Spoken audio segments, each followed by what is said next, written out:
eu fiz uma fiscalização em todas as verbas indenizatórias da Câmara e na minha pessoal. A nossa Câmara ela era feita por um departamento de compras e, ao ver, naquele momento, que estava sendo comprado neste buffet, eu mandei suspender as compras. Isso foi por volta de julho do ano passado, ou junho do ano passado, eu mandei suspender. Ou seja, tem cerca de 5 meses que não é feito mais compras lá. Apesar de ser totalmente legal e essas notas já terem sido, inclusive, objeto de ação judicial, o Ministério Público entrou contra essas notas numa ação judicial e perdeu as ações da Justiça, que está encerrada. Ou seja, não sou eu que estou dizendo que as notas são legais. Quem diz que as notas são legais é a Justiça, numa ação que foi movida pelo Ministério Público. A questão da marchinha que houve ou não, eu queria que o senhor confirmasse se houve ou não, o posicionamento do advogado, do senhor, pedindo a retirada ou a não veiculação dessa marchinha. Bem, eu quero dizer para os senhores, com relação a isso, que eu estava de férias quando, com a minha filha, adolescente, quando ela abriu o meu Facebook, e na página do meu Facebook, eu recebi uma mensagem do autor da marchinha. Vai aí, Léo Burguês, um presente para você. E minha filha abriu, naquele momento,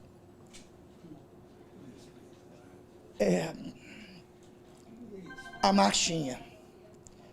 Bem, ouvindo ela, aquela marchinha naquele momento, eu liguei aqui para o meu advogado e pedi para que ele entrasse em contato com o autor da marchinha.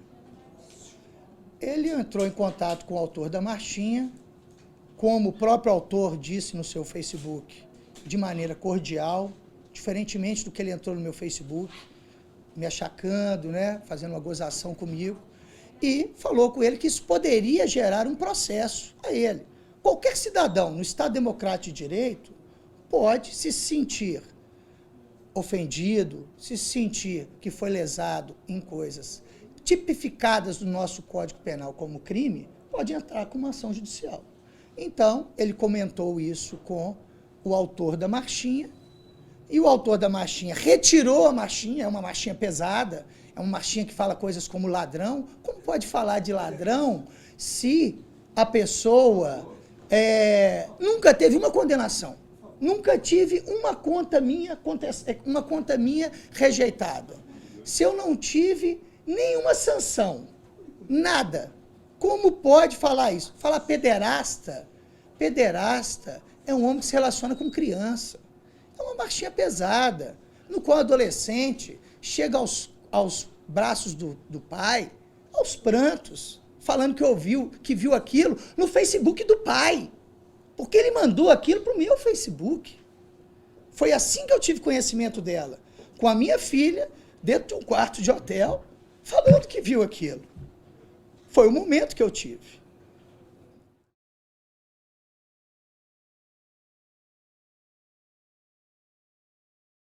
Importante dizer que no dia 27 de maio de 2011, o promotor João Medeiros veio a público dizer que estaria entrando com uma ação de improbidade administrativa contra os 41 vereadores. Vou pegar no meu caso. Nós estamos no dia 1º de fevereiro de 2012, quase um ano depois dele ter ido à televisão e falado sobre essa improbidade administrativa. Até hoje, eu fui sequer citado.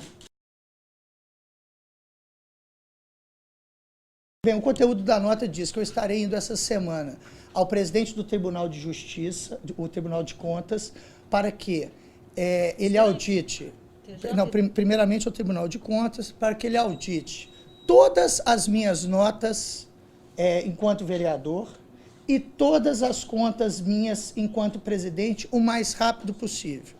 Estarei indo ao Procurador-Geral do Estado para que o Ministério Público faça uma auditoria minuciosa em todas as notas do meu mandato enquanto vereador e do meu mandato enquanto presidente da Câmara Municipal de Belo Horizonte. com a maior velocidade possível, porque nós estamos num Estado democrático de direito. Eu tenho mais de 12 anos de vida pública. Nunca tive uma nota minha sequer em ação judicial com uma sanção, com uma repreensão ou com uma condenação. Eu não tive sequer uma conta minha rejeitada ao longo desta mais de uma década de vida pública. E quando questionado na justiça, eu ganhei todas as ações, inclusive no caso das citadas notas do buffet. Nós estamos num ano eleitoral, é um ano complicado, né, que muitas vezes as pessoas levantam determinadas suspeitas. Eu queria estar aqui, que eu estou no lado de tantos jornalistas, botando um divisor aqui no que acontece hoje na cidade de Belo Horizonte. Eu acho que os senhores que estão aqui, os senhores têm compromisso com a verdade e com o jornalismo sério. O que acontece nas redes sociais é uma outra coisa diferente do que acontece aqui nessa sala. Aqui são jornalistas com compromisso da verdade, de passar para a população de Belo Horizonte o que realmente acontece, o que é o certo, o que é o errado e o que é a verdade. E muitas vezes nas redes sociais, ataques que eu venho sofridos, como por exemplo por fakes, por adversários políticos, são coisas que dita 1000 vezes por 1000 pessoas, acabam se tornando verdade. Inclusive, na nota, eu peço especial atenção à questão dos gastos de publicidade. Eu peço uma atenção especial a esses dados.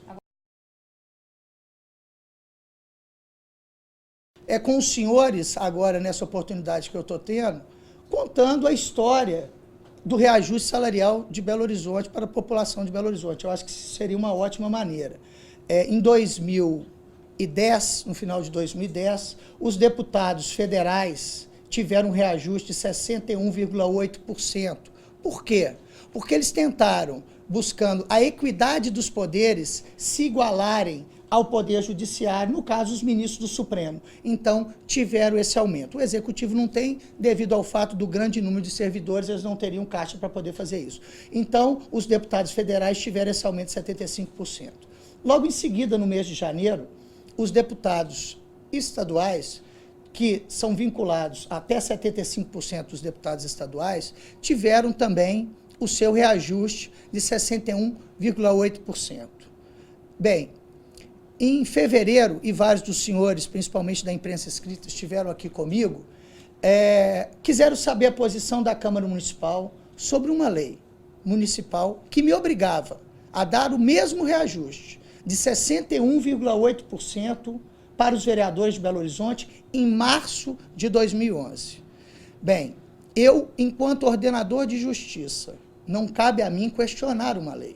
Lei essa, inclusive, que já havia sido aplicado aqui na cidade de Belo Horizonte.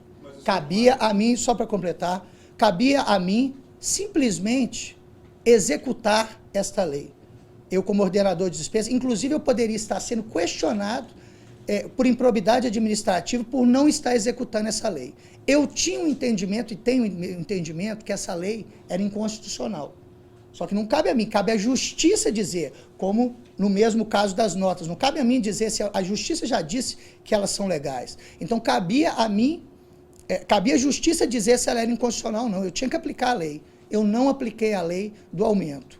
Existiam mais de 12 câmaras de capitais no Brasil que disseram: nós vamos seguir a posição de Belo Horizonte. Algumas capitais que possuem esse aumento, como por exemplo a capital de São Paulo, deu aumento e desde essa época os vereadores já recebem isso. A Câmara de Belo Horizonte, mais uma vez na vanguarda, não deu esse aumento e descumpriu uma lei municipal por entender que ela era constitucional. Cerca de 4 meses depois, o meu entendimento se cumpriu no lugar que era para ser cumprido, que era nos tribunais, no Tribunal de Justiça. E o desembargador Alexandre deu seu voto pela inconstitucionalidade da lei e a lei caiu. Então, isso economizou dezenas de milhões de reais para os cofres públicos de todo o Brasil, com essa posição da Câmara Municipal de Belo Horizonte não dando este aumento. A Câmara Municipal economizou quase 12 vezes o valor do impacto deste reajuste apenas nesse ano agora de 2011. E dizer que o salário das pessoas deve ser pago de acordo com o serviço que a pessoa presta, de acordo com a sua responsabilidade, Nós hoje estamos aqui 41 vereadores para fiscalizar cerca de 8 bilhões de reais por ano da Prefeitura Municipal de Belo Horizonte. Os 41 vereadores têm que administrar uma cidade com mais de 3 milhões de pessoas. O salário de vereador hoje é R$ 9.200, que é um salário bom, se você comparar com a média da população brasileira. É um salário muito bom salário. Agora, o senhor sabe quanto ganha um secretário de Belo Horizonte? O que a gente deve discutir não é se ele é muito ou se ele é pouco, é se dentro das atribuições dos vereadores, se ele é bem remunerado ou não. O salário do vereador hoje, dentro da equidade dos poderes, dentro da isonomia, hoje um vereador de Belo Horizonte ganha R$ 9.200. Um secretário municipal ganha R$ 13.000, desde 1º de janeiro de 2009. O aumento dos vereadores é para o dia 1º de janeiro de 2013. Ou seja, um secretário de Belo Horizonte que entra numa canetada, hoje ganha em Belo Horizonte R$ 13.000 e não foi questionado em momento nenhum por ninguém da imprensa e nem pela população. Com uma diferença, um secretário entra na canetada, o vereador ele entra com o voto popular.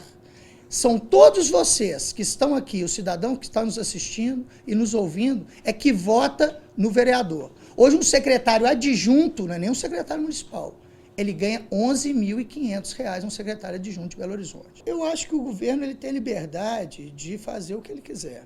Né? O posicionamento do prefeito, ele tem a liberdade de vetar ou de não vetar o salário dos vereadores.